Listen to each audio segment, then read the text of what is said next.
If the people you grew up with were never going to make it out and you knew that, does leaving them behind make you smart, or does it make you the kind of person who abandons people? I lost one of my closest friends and I didn't even know how it was going to happen. At the same time, my actions and how it was handled bothers me to this day. Dookie Bonds was a SoundCloud rapper friend of mine. I met him through mutual music-related Discord servers. He was always getting into arguments with people, crashing out on the server and spamming his music links. His attitude was insane. When I hopped onto a video call with him, he was zanned out of his mind, on drugs and could barely speak, and in general was a clown for the rest of a voice call to look at and laugh at. He was attacking everyone else, so they were allowed to attack back, right? I mean, it didn't seem that bad at the time. Dookie remained of the server as well, and he would become a bit of a character to myself especially. His music oftentimes was not good, usually struggling to get more than 10 to 100 plays across all platforms. I still respected the hustle. He had these music videos and a life and was constantly posting on social media about his friends,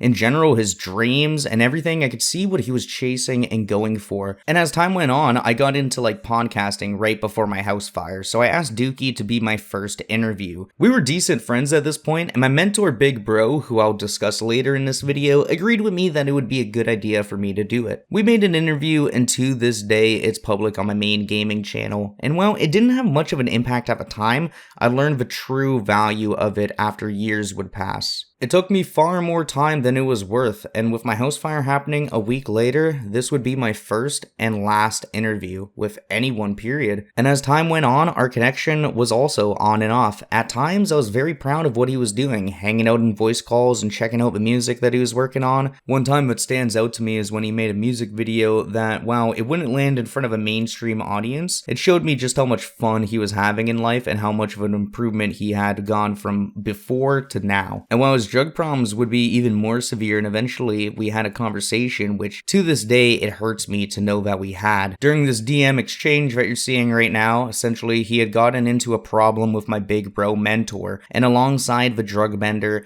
I was fed up with his attitude and how he treated us all as friends. We had a few other times we had fall out like this before too, it'd take a few months and then we'd talk again and everything would sort out, but this time it was going to be different. After just a few months passed, I discovered that Dookie had overdosed and passed away. I was about 21 years old at the time of learning this information, and I can't describe the pressure and pain and regret I have as I look at the last message I ever got to send him while he was still alive. This was supposed to be like my brother. We had planned to meet up one day. We planned to make content together. We planned to grow our platforms together online, get rich and famous, like he always wanted to. And we were going to take over the world and grow old, being able to cherish the good times and the bad times, but all of that was gone at age 21 for me because of drugs, and I couldn't do anything to stop it. Growing up in a small town, I made lots of friends online, but he was one of the few that, while he had many, many flaws, he had many positive creative aspects about him that I love. And like I said, I didn't know our last conversation was going to be our last one. I told him, grow up and go to the gym.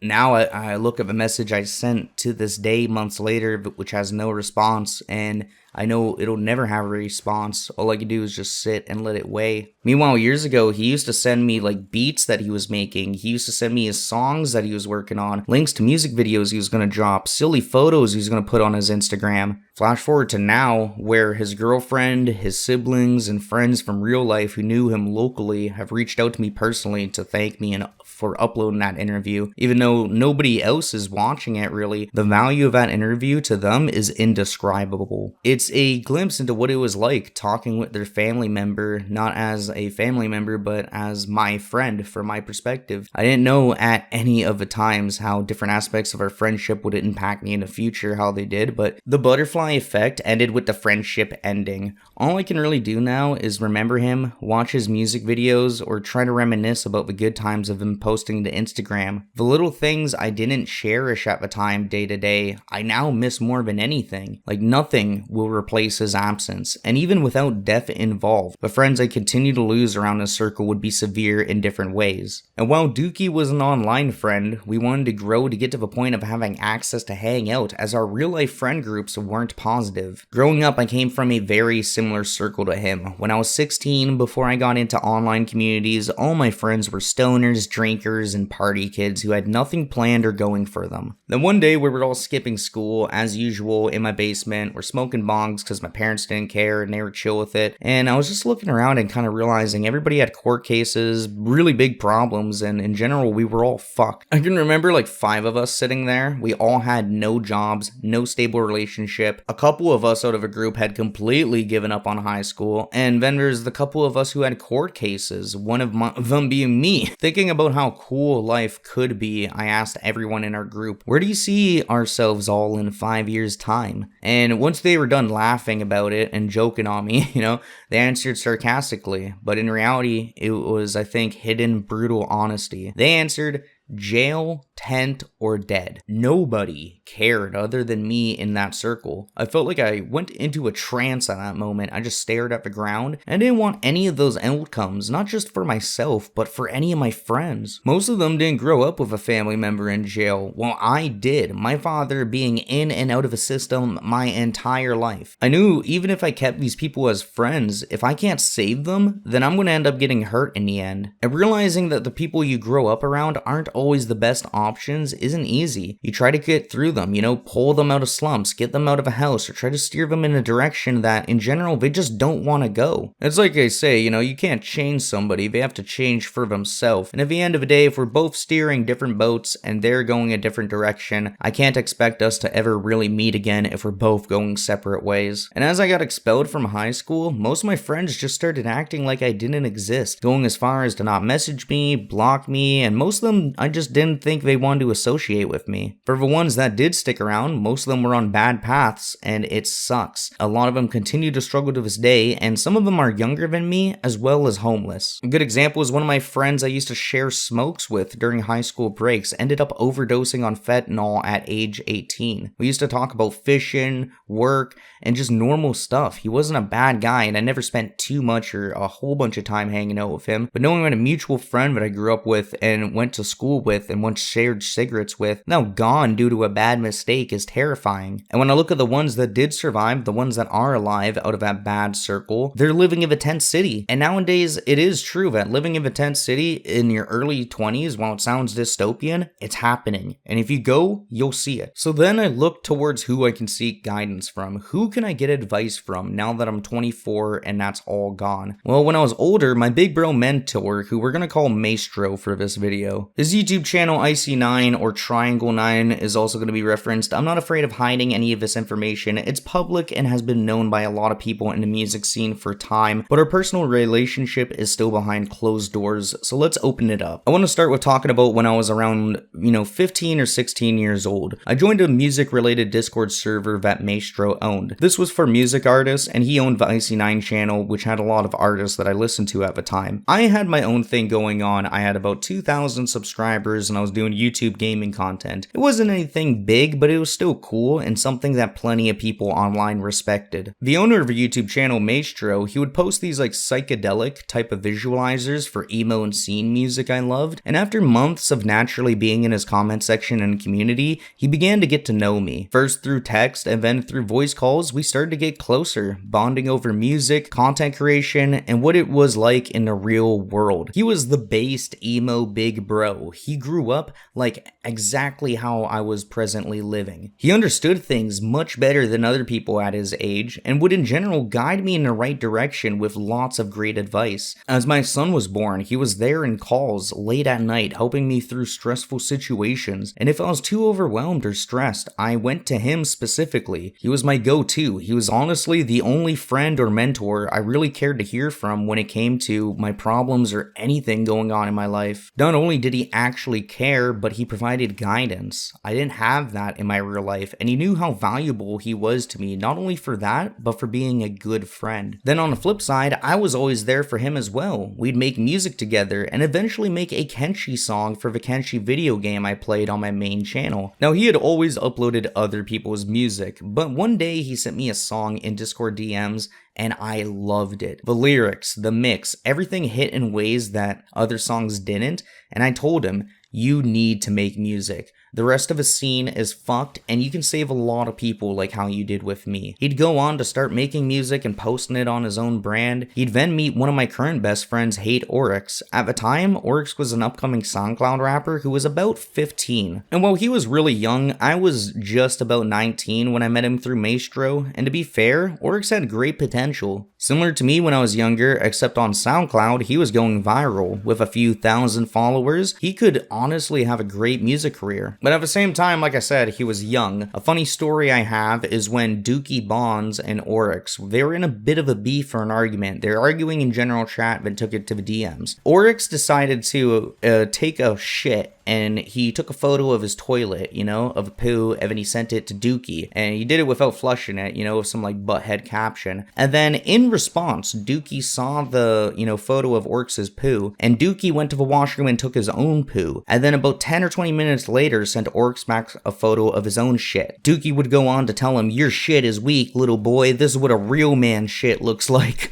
and then to top it off, Oryx would then screenshot this entire interaction in one screenshot, and then he would send it to Maestro, and that's where Maestro was like crashing the fuck out. I had never seen him lose his cool like this. He was actually pissed. He was like threatening to leave me there with them. The fact that both these quote-unquote artists were sending photos of her poop to each other, and a separate fact that Maestro now had two different men's shit in his phone. It was really stressful. Moments like these made my 9 to 5 bearable. I'd get out of the gym, hop in voice chat, and just laugh. Even though I was doing different stuff and I wasn't really working on music, we would all work on our own projects, whether it be making videos or music production. Maestro was a leader, tying everything together and bringing our community together as we met more and more people. Things were great for another 2 years until I turned 21. Then a bit after Dookie's passing, I woke up to messages from Oryx and others. Everybody was telling me that Maestro is now banned from our servers and we have to take down all of our songs and content with Maestro. I'll flashbang some of the screenshots that went around at the time. At best, he had some sort of savior complex where he felt bad for this younger girl and wanted to help her out, but in reality, it's just not acceptable. He was saying crazy stuff. He would pressure her, spurg out on her in long deranged paragraph-full messages. He would say that he could save her from her shitty village, like he's some kind of groomer version of Orochimaru. It boils my blood to this day. And while I had tears building up while I'm recording a commentary about Dookie, the disdain and hate I feel for Maestro is unmeasurable. He tried to convince us all that, it was not a big deal as he continued to try to talk to the girl, and he was buying her things like Robux for Roblox or Genshin Impact items. Maestro had never bought me Robux, and I love to swag out my character. He knew that. It felt painful to know that a teenage girl meant more to me than him. Why couldn't he send me the Robux? I'm kidding, of course, that's as light of a joke as I could really make out of it, because it fucking sucks, and there's a little humor to really have out of a situation. Myself, Oryx, and a lot of our friends are impacted by this situation to this day, as we lost a friend in a way that was different from death. To this day, Oryx is working alongside others to do shows in real life, make music, and spread a positive message. He also tries to keep his community safe and moderate it, which is something we learned very early on together is going to be important.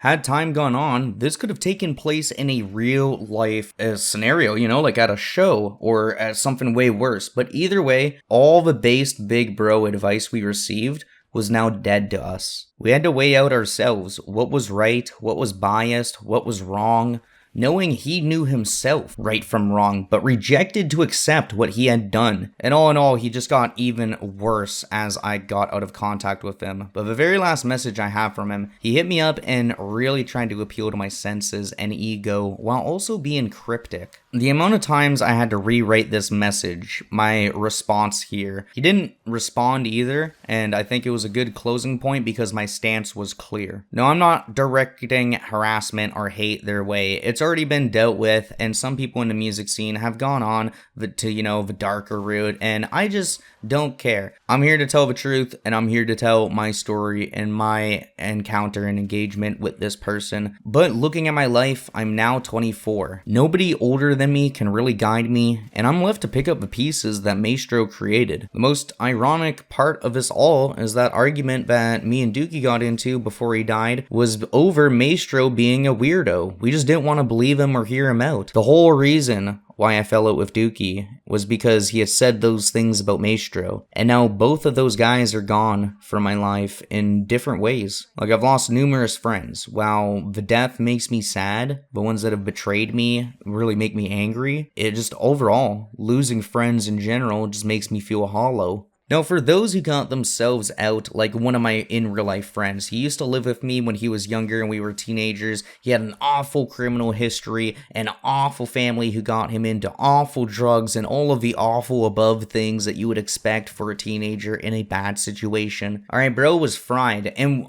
we really all thought he was just doomed to fail. He didn't have any resources or any backup or any help in general. And one day when he knocked up a 30-year-old woman, yeah, I'm not kidding, he was like 15 at the time or something, the woman would go to jail, and as she got charged, that left him with two choices. Should he let his child go into adoption, or take care of a kid himself? Like myself, he didn't really have time to think or stay home or react. There wasn't a home to stay at. He had to make one, and he chose the smartest option. He chose to get Canadian clean, so probably only, smoking joints after work and drinking, getting a stable job in construction that paid well, and starting to go to the gym to iron out some of those bad habits. And now today, he's getting married, moved away from town, and whenever I see his posts, the rare time I use social media, I try to comment or let him know I'm happy he's doing well, but beyond that, we've both moved on. I feel like the circle disappears no matter what. You can have dozens to hundreds of mutual friends that you grew up with, but day-to-day friends you can talk to or collaborate with truly are a luxury in life. As a young man, I can really only hope the rest of my life will continue to serve me with both friendships and valuable lessons I can have from the bad ones, because if I don't end up learning any valuable lessons from all my bad friends, then what type of answers am I going to get out of them? I'm just going to be left with questions. And that still leaves me thinking about the whole point of this video. If the people you grew up with were never going to make it out and you knew that, does leaving them behind make you smart, or does it make you the kind of person who abandons people? I'll let you guys let me know what you think in the comment section below. This was a very personal video to make. Let me know if I should make more that are very personal like this or just broader topic. I appreciate the support and the likes and subscriptions on the videos a lot. Check out my Discord server and the school community in the description. Both are free right now. And remember, the Lemming Theory is real. Peace.